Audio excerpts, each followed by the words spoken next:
à fait. Alors voilà, hier tard dans la soirée, aux environs de minuit à peu près, les gardes-côtes iraniens ont intercepté au large de l'Iran un sous-marin américain. Alors le sous-marin ne répondait pas aux sommations lancées par l'armée iranienne et cette dernière a dépêché 2 frégates pour raccompagner le sous-marin jusqu'au port naval de la ville iranienne de Shebar.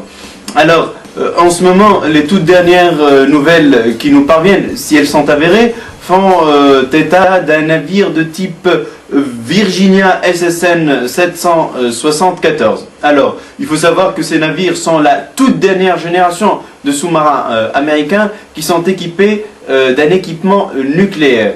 Alors, ici, du côté iranien, les réactions ont très vite fusé puisque le ministère de la Défense iranien, dans un communiqué rendu public hier soir, encore plus tard dans la soirée, aux environs de 3 heures du matin à peu près, fait état d'une atteinte grave et sans précédent à l'intégrité de la République islamique de l'Iran. Toujours du côté iranien, Mahmoud Ahmadinejad a pris la parole ce matin devant une foule immense et bien sûr il a continué dans la surenchère.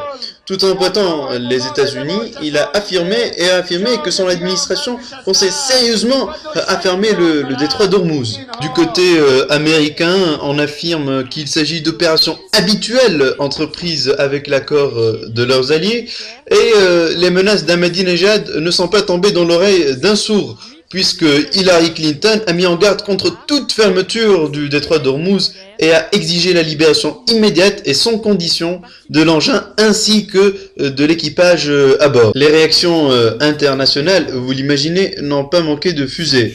Réunis à Paris, le chef d'État français Nicolas Sarkozy et la chancelière allemande Angela Merkel ont appelé les autorités iraniennes à la plus grande retenue et à, je cite, faire preuve de responsabilité.